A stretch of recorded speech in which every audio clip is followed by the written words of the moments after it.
Let's get ready for school. Where is my other sock?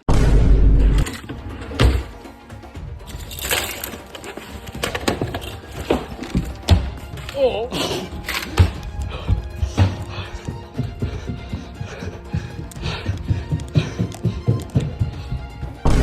Oh. An array of socks. I wonder which one's the match. Let's search this with linear search.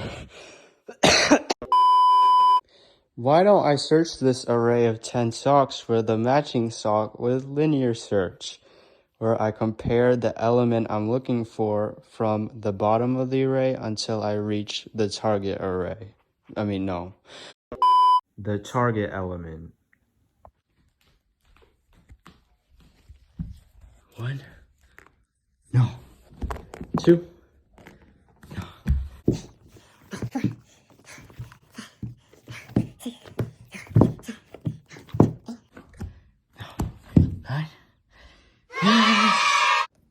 Now that we found it using linear search, why don't we find it with a different method called binary search, where it compares the middle element with the target element that we're trying to find, and if it's greater than or less than, then it searches that half of the array.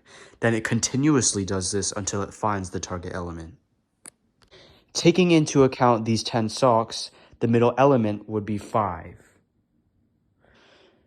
Now, let's compare 5. No. Now we search the right half of the array because 9 is greater than 5. Now we compare with 8. No. Since it's greater than it, then it searches this one, and then boom. Yeah. Pop quiz.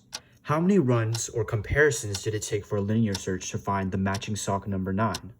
A, 9, B, 10, or C, 8?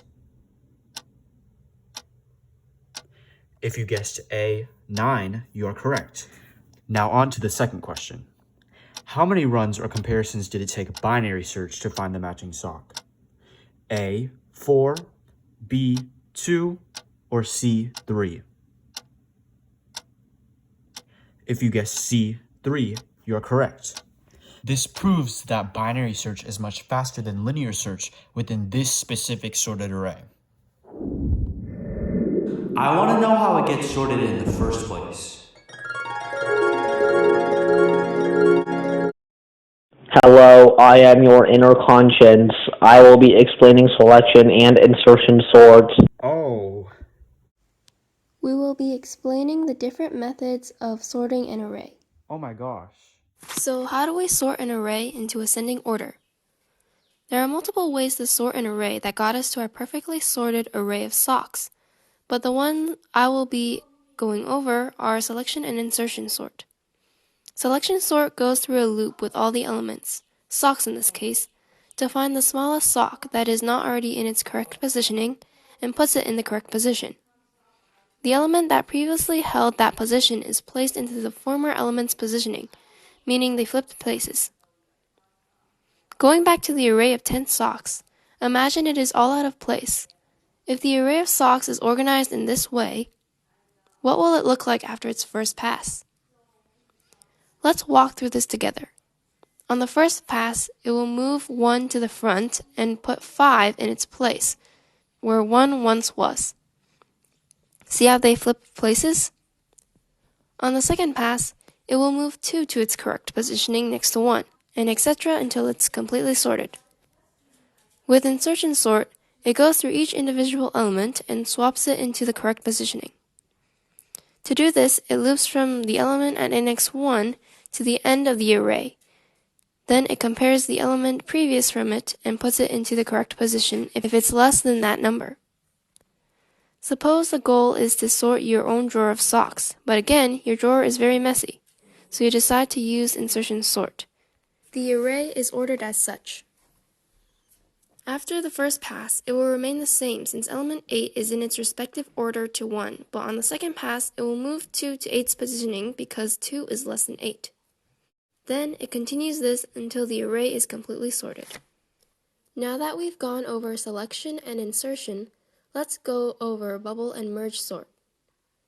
Suppose we have an array of unorganized socks, which consists of the numbers 1, 3, 2, 5, 4, 8, 7, 6, 9, 10.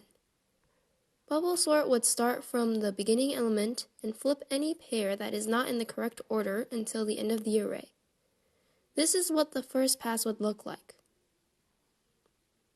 The last element that it compares would be considered in a locked position because it will not have to be compared anymore. With this in mind, this is what the rest of bubble sort would go on to do until it's completely sorted. Now with merge sort, the array of socks is continuously split in half into subarrays until each individual element is its own array. Then the arrays are merged back together into the same way they were split previously, but now sorted. This is continued until the subarrays recombine into one completely sorted array. Each time the array is split or merged, it counts as one pass. Recap time. Sequential search goes through each item from the first value to the last value until it finds the desired value or returns -1 if it isn't found. It has a time complexity of O of n. Binary search starts in the middle of the array and compares the middle value with the target value, and then continues this process by searching in the left or the right half if it is less than or greater than, and returns the middle value if it is the target value. It has a time complexity of O log of n. Should I start? Oh yeah. Selection sort theoretically splits an array to an unsorted and sorted side, finding the required element in the unsorted side to put in order. It has a time complexity of O of n squared. Insertion sort goes in order from the list index to the last index. The current index is swapped with the element before it if it's less than the element before it, and repeats the process. It has been swapped until it reaches the right place in the sorted subsection of the array. The process continues until the array is sorted. It has a time complexity of O of n squared. Bubble sort goes through the array from the first index to the last index multiple times. Each time, each adjacent pair of indexes is compared and swapped if they are in the wrong order. This is repeated until the array is sorted. It has a time complexity of O of n squared. Merge sort splits the array in half and splits the subarrays in half until each element has their own array. Then the subarrays are merged in the proper order until the entire original array is in order. It has a time complexity of O of n times log of n. Thank you for watching, and we hope you can sort this out in your own head. Okay, bye.